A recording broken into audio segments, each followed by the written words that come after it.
नमस्ते भाई और बहनों, डीएम एस्ट्रोलॉजी में आप सभी का स्वागत करता हूं। आज का ये वीडियो हमने भाग्य के ऊपर बनाया है। भाग्य की खोज या कहाँ है हमारा भाग्य, कहाँ हमारा भाग्य हमें खोजना चाहिए जिससे कि हम भाग्यशाली बने। देखिए, भाग्य बहुत महत्वपूर्ण होता है और जब आप वीडियो की आखिर तक रहेंगे तो आपको समझ आएगा कहाँ है आपका भाग्य, कैसे आपका भाग्य खुल सकता है, कौन आपको भाग्यशाली बना सकता है। तो वीडियो में आखिर तक बने रहिए।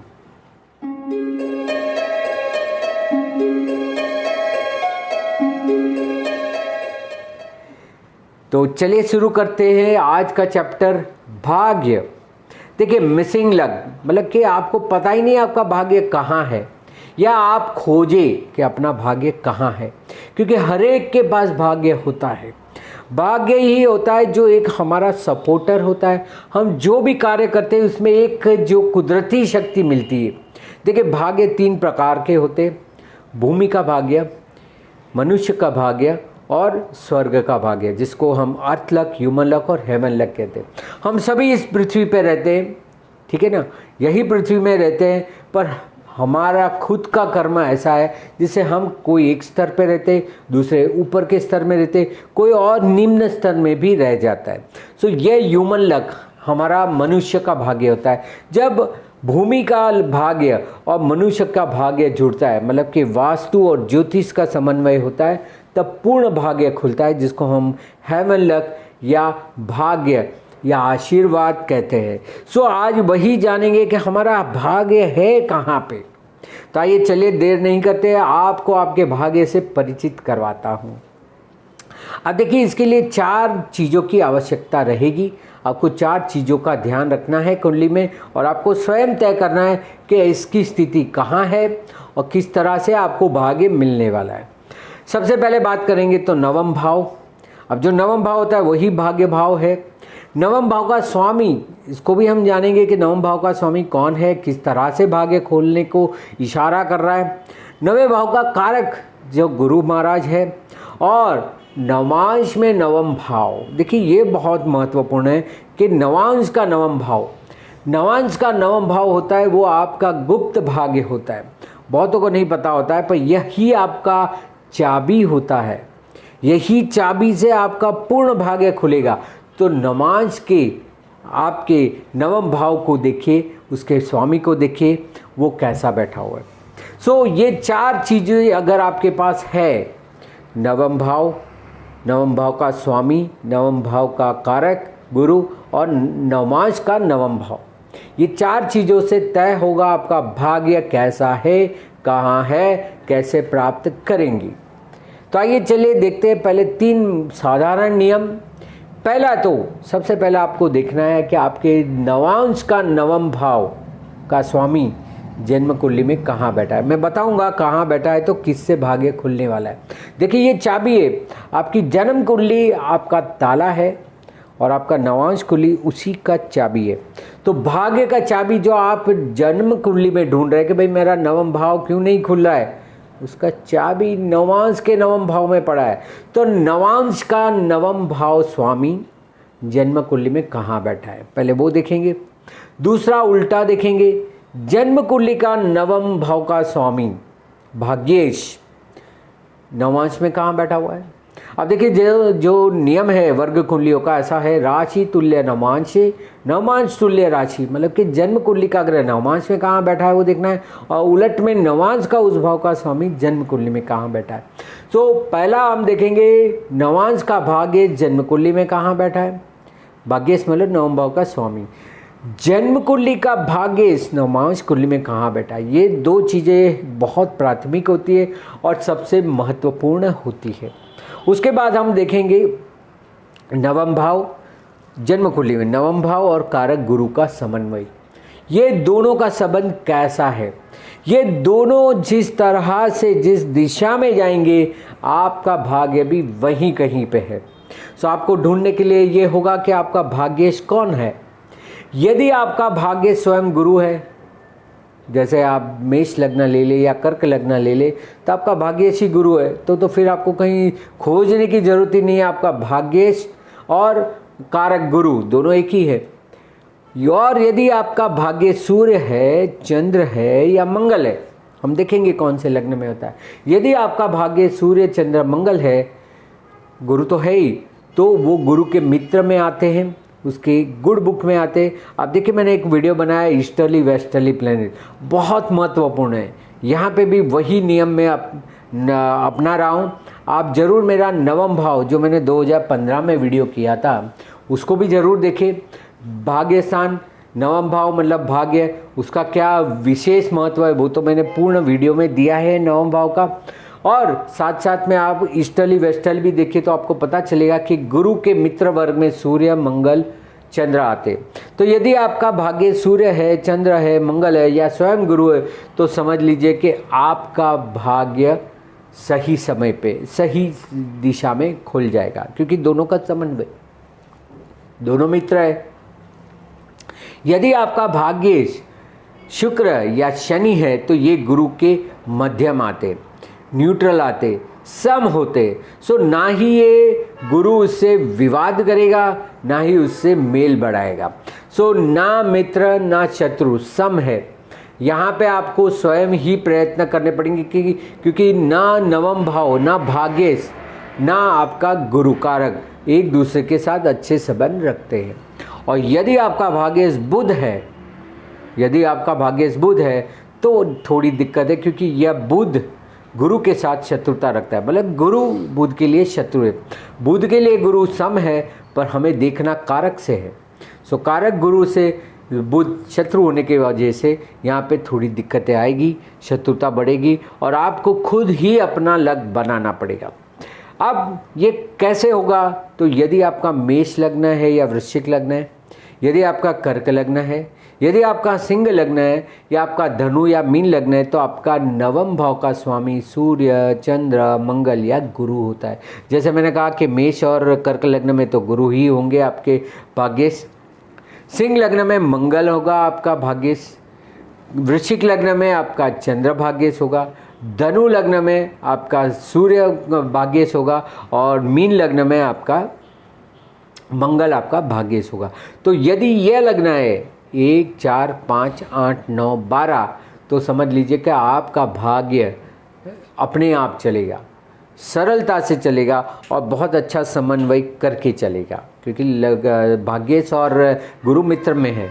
यदि आपका लग्न वृषभ, मिथुन, कन्या और कुंभ है तो आपका भाग्य शुक्र या शनि बनेगा, क्योंकि वृषभ लग्न में शनि बनता है, मिथुन लग्न में आपका शनि बनता है, कन्या लग्न में अगर आप देखेंगे तो आपका वहाँ पे भाग्य शनि बनता है, और अगर आप कुंभ लग्न में देखें तो आपका जो है बुध बनता है, मतलब कन्या लग्न में शुक्र बनेगा और यहाँ पे बुध बनता है।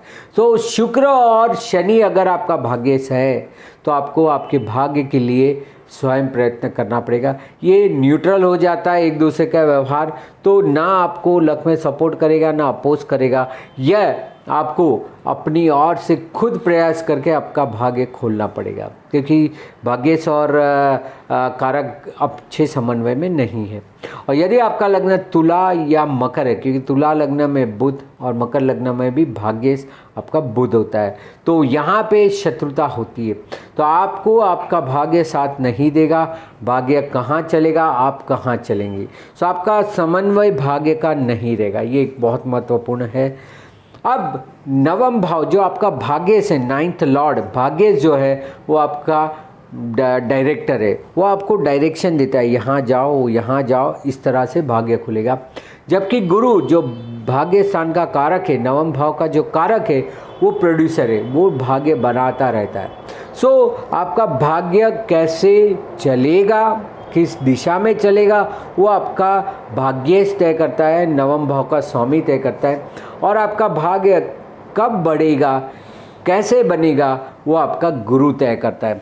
तो अब हम देखेंगे कि आपका how your they are place each other, आपका भाग्येश और गुरु एक दूसरे से कैसे बैठे हुए। यदि आपका भाग्येश और गुरु एक दूसरे से केंद्र में बैठे हुए, मतलब कि 1, 4, 7, 10 एक दूसरे से 1, 4, 7, 10 में बैठे हैं, तो आपका भाग्य स्वयं अपने आप चलेगा, आपको कोई एफर्ट्स करने की जरूरत नहीं। जहाँ हाथ डालेंगे सोना निकलेगा, आपका भाग्य निरंतर चलता रहेगा। ठीक है ना। अगर भाग्येश और कारक दोनों एक दूसरे से केंद्र है, यदि भाग्येश और गुरु एक दूसरे से त्रिकोण में बैठे, ठीक है ना, तो आपका भाग्य समय समय पे खुलेगा। चाहे उसकी दशा में खुले, चाहे उसका गोचर बने, एक दूसरे के ऊपर गोचर में भ्रमण करे तब बनेगा, या नवम भाव से भ्रमण करे तब बनेगा। तो ये आपको कंटिन्यू नहीं रहेगा, पर एक समय से निश्चित समय पे आपको भाग्य जरूर मिलेगा। अगर एक दूसरे से भाग्येश और गुरु दूसरे तीसरे या 11वें भाव में एक दूसरे से, देखिए ये भाव में बैठे ऐसे नहीं बोल रहा हूँ, पर भाग्येश और गुरु अगर एक दूसरे से दूसरे भाव में, तीसरे भाव में या 11वें भाव में बैठा हुआ है, तो आपको आपके भाग्य के लिए स्वयं कार्य करना पड़ेगा, खुद ही प्रयास करना पड़ेगा, खुद प्रयत्न करना पड़ेगा और भाग्य को बढ़ाना भी पड़ेगा और उसको आगे चलाना भी पड़ेगा। जैसे मैंने कहा, भाग्येश आपका प्रोड्यूसर है, डायरेक्टर है, और कारक गुरु आपका प्रोड्यूसर है। अगर भाग्येश और गुरु एक दूसरे से षडाष्टक में, छठे, 8वें या 12वें में है, तो आपका डिपेंडिंग लक है, आपको आपका स्वयं का भाग्य कार्य नहीं आएगा, आपको हर बार किसी के भाग्य पे आधारित अवलंबित होना पड़ेगा। अब बात करते हैं भाग्येश कुंडली में कौन से भाव में। अब देखिए, ये आपका नवांश का भाग्येश भी जन्म कुंडली में कहाँ बैठा है वो भी देख सकते हैं, या जन्म कुंडली का ही भाग्येश जन्म कुंडली में कहाँ बैठा है, दोनों का परिणाम एक ही होता है। वो आपका चाबी है नवमांश का भाग्येश, और जन्म कुंडली का भाग्येश है वो आपका ताला है। तो दोनों को ये उपयोग हो सकता है। यदि आपका भाग्येश प्रथम भाव में बैठा है, लग्न भाव में बैठा है, देह स्थान में बैठा है, तो आपके स्वयं द्वारा आपका भाग्य उपार्जित होगा और आप बहुत ही डिसिप्लिन में रहेंगे। आप अपने भाग्य के लिए बहुत ही प्रयत्नशील रहेंगे और सदा प्रयत्न करके आपके भाग्य को बढ़ाएंगे। यदि आपका भाग्य दूसरे भाव में बैठा है, तो समझिए कोई भी परिवारजन होगा, उससे आपका भाग्य खुलेगा, या आपके स्वयं के बोलने पे या आपके परिवार वालों के संबंध से, रिलेशन से आपका भाग्य खुलेगा। यदि भाग्य तृतीय भाव में, मतलब कि अपने से बराबर सन्मुख भाव में है, तो आपका भाग्य अपनी ही प्रयत्न से, अपने ही कार्य से बनने वाला है। ये भी कंटिन्यू एफर्ट्स करवाएगा, निरंतर आप भाग्य के लिए काम करेंगे और ट्रैवलिंग, जितनी मुसाफरी करेंगे उतना भाग्य मिलेगा। जैसे एक खोजकार होता है जो चलता ही रहता है, ट्रैवलिंग करता रहता है, उसका भाग्य बढ़ता रहता है। तो जितना ज़्यादा भ्रमण करेंगे उतना ज़्यादा आपका भाग्य बढ़ेगा। यदि चतुर्थ भाव में आपका भाग्य चतुर्थ भाव में है, तो आपको जन्म स्थल छोड़ने के बाद ही आपका भाग्योदय होगा, क्योंकि चतुर्थ भाव भाग्य जो है वो जन्म स्थान है, माता का स्थान है, मातृभूमि है। और भाग्य का मालिक यहाँ बैठना, उसका मतलब है अपने से अष्टम भाव में बैठा है। तो भाग्य तभी खुलेगा जब अपना जन्मभूमि से दूर हो जाएंगे, मातृभूमि को छोड़ेंगे। तो जब तक विदेश स्थिर नहीं होंगे आपका भाग्य नहीं खुलेगा। यदि आपका भाग्येश पंचम भाव में बैठा है, तो आपके संतान प्राप्ति से आपको भाग्योदय होगा, या आपके ही पूर्व कर्म से, पूर्व पुण्य से, आपके पुराने लोगों से मिलन होने पे आपका भाग्योदय होगा। कोई आएगा आपके जीवन में लेन देन लेके और वो आपके भाग्य को बढ़ा देगा। तो आपके पूर्वज भी हो सकते हैं, या आपके पुराने लोग कोई हो सकते हैं, पुराने जन्म के या पुराने समय के, वो आपका भाग्योदय कराएंगे। यदि भाग्येश आपका छठे भाव में बैठा है, तो नौकरी से ही भाग्योदय होगा। और कभी कभार ऐसा होता है वाद विवाद होने के बाद भाग्योदय होता है, लिटिगेशन, कोर्ट कचहरी में भाग्य खुलता है, वहाँ से अपार संपत्ति मिलती है। या तो फिर आपके शत्रु या विरोधियों से, आपके शत्रु आपको परेशान करेंगे, उस वजह से आप ज़्यादा गतिशील रहेंगे, आप ज़्यादा एक्टिव रहेंगे और उससे आपका भाग्य खुलेगा। या आपके विरोधी निरंतर आपको कोसते रहेंगे, निरंतर आपको बुरा भला कहते रहेंगे, उससे आपका भाग्य खुलेगा। ये भी होता है जीवन में। यदि आपका भाग्य सप्तम भाव में है, तो आपकी पत्नी से, भागीदार से या जाहिर जीवन में आने के बाद आपका भाग्योदय होगा। आपका स्पाउस, मतलब कि या आपका पति या आपकी पत्नी या आपका भागीदार जो कमर्शियल भागीदारी करते, उससे आपका भाग्य है, उसके जुड़ने पे ही आपका भाग्य बाहर आएगा। यदि आपका भाग्य अष्टम भाव में है, तो ये सबसे बुरा होता है। आपके पास कोई भाग्य नहीं है, अपना समय व्यर्थ नहीं करना चाहिए, कर्म के ऊपर आधार रखना चाहिए, बिल्कुल भाग्य के ऊपर आधारित नहीं रहना चाहिए। वही बात करें अगर भाग्य नवम भाव में, इसका मतलब है स्वग्रही है। यदि आपका नवम भाव का स्वामी नवम भाव में है तो स्वग्रही है, तो कोई भी धार्मिक चीज़ों में जुड़ने पे, कोई भी क्रिया करने से, जैसे मंदिर जाना, पूजा पाठ करना, मंत्र जाप करना, इससे, या कोई स्पिरिचुअल ध्यान, योगा, मेडिटेशन से, या बाहर विदेश में, परदेश में भ्रमण करने पे, स्थिर होने के लिए नहीं बोला, विदेश में भ्रमण करने से भी आपका भाग्योदय होगा। यदि आपका भाग्य दसम भाव में है, इसका मतलब है कि आपको आपके कर्मों द्वारा ही भाग्योदय होगा। पहले बहुत कर्म कराएगा, कर्म करने के बाद ही भाग्योदय खोलेगा। अगर आपका भाग्य 11वें भाव में है तो आपके मित्र द्वारा, आपके सामाजिक क्षेत्र में से, या आपके दूर के रिश्तेदारों में से कोई आपका भाग्योदय कराएगा। ये सोशल मीडिया, जो आज सोशल मीडिया बहुत फेमस है, उससे या तो आपको अपने एफर्ट से भाग्योदय होगा। 12वें भाव में अगर नवम भाव का मालिक भाग्य से आपका 12वें भाव में है तो आपका भाग्योदय तभी होगा जब आप विदेश में स्थिर होंगे। अब देखिए, नवम भाव का मालिक नवम भाव में है तो आपको विदेश यात्रा कराएगा, स्थिर नहीं कराएगा। पर यदि नवम भाव का मालिक 12वें भाव में है तो समझ लीजिए कि जैसे उसकी दशा चालू हुई आपका भाग्योदय होगा, आप विदेश में स्थिर हो जाएंगे, और फिर यहाँ नहीं कर पा रहे थे उससे कहीं गुना ज़्यादा आपका भाग्योदय वहाँ पे होगा। सो यह है भाग्य कुंडली में कहाँ बैठा हुआ है, या नवाज कुंडली का भाग्य आपकी जन्म कुंडली में कहाँ बैठा था। अब इसी तरह से गुरु का भी देख लेते, क्योंकि जो नवम भाव है, जो भाग्य से, वो तो आपका डायरेक्टर है, वो तो दिशा दिखाएगा कि कहाँ से मैं मिलूंगा, प्राप्त होऊंगा। अब हम देखते हैं कि आपका बढ़ेगा कैसे, क्योंकि गुरु जो कारक है वो प्रोड्यूसर है, वो बनाता है। तो कैसे बनेगा वो देखते हैं। यदि गुरु महाराज आपकी कुंडली में तीसरे, छठे या 12वें भाव में बैठे तो आपका भाग्य वृद्धि कारक है, बनता ही रहेगा, बनता ही रहेगा। कोई आपके भाग्य को रोक नहीं पाएगा, निरंतर बढ़ता जाएगा। यदि गुरु महाराज तीसरे भाव में, छठे या 12वें भाव में बैठे तो आपका भाग्य निरंतर चलता रहेगा, क्योंकि यहाँ से केंद्र हुआ। नवम भाव से ही हम देखें कि कारक अपने भाव से कहाँ गया। अगर ये पहले और 5वें भाव में है, यदि गुरु महाराज आपके पंचम भाव में या लग्न भाव में बैठे हैं तो आपको आपका भाग्य मिलता रहेगा समय समय पे, और समय आने पे आपको बराबर से आपकी मंजिल पे पहुंचाएगा। पर ये समय पे आधारित है। ये गुरु अगर तीसरे, छठे, 12वें भाव में है तो आपको निरंतर भाग्योदय होता रहेगा और वृद्धि होती रहेगी, उत्तरोत्तर भाग्य बढ़ता रहेगा। क्या 3, 6 और 10वें भाव में है तो यदि गुरु महाराज 10वें, 11वें और 7वें भाव में बैठे, जो कि यहाँ से दूसरा, तीसरा और 11वां भाव होता है, तो आपको आपका लक दूसरे द्वारा उपार्जित होगा बाय अदर सपोर्ट या ओन एफर्ट्स। बहुत ज़्यादा मेहनत करने पे, या कोई दूसरा आएगा, जैसे 7वें में बैठा है तो पत्नी आने के बाद भाग्य में वृद्धि होती है। सो भाग्य में वृद्धि तब होगी जब कोई आपके जीवन में प्रवेश करेगा। यदि आपका गुरु दूसरे, चौथे और 8वें भाव में बैठा है, जो कि यहाँ से 6, 8 और 12वां होता है, तो समझिए कि आपका डिपेंडिंग लक है। आपको स्वयं कभी अपना लक नहीं बनेगा, आपको हर बार दूसरों पे आश्रित और आधारित रहना पड़ेगा। यदि गुरु महाराज दूसरे, चौथे और 8वें भाव में बैठे हैं, और आखिर में जो स्वामी को नहीं लगता है, जो भाग्येश को नहीं लगता है नियम, वो कारक को लगेगा। यदि गुरु महाराज आपके नवम भाव में है तो कारको भाव नाशय हो जाता है, लघु पाराशर का नियम है। तो कहते हैं कि अपना ही भाग्य स्वयं नुकसान कर देते, अपने भाग्य में आई हुई चीज़ भी दूसरों को दे देते या नुकसान कर देते, खो देते जीवन में। सो जब गुरु नवम भाव में होता है तो ये होता है कि बहुत कुछ या तो आध्यात्मिक में चले जाने पे, धर्म में चले जाने पे, या अपना क्षेत्र छोड़ने पे भाग्यहीन हो जाते हैं। सो यदि गुरु नवम भाव में तो बहुत संभाल के धार्मिक तौर पे, आध्यात्मिक तौर पे आपको आपके धर्म को अपनाना है और उसको भाग्य में परिवर्तित करना है।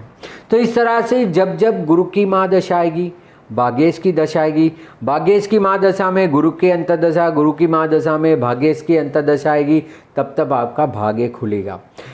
टेम्पररी खुलेगा जब गुरु महाराज नवम भाव से भ्रमण करेंगे। जब भी आपके नवम भाव से गुरु जाएगा वो कुछ ना कुछ आपके भाग्य में अच्छा करके जाएगा।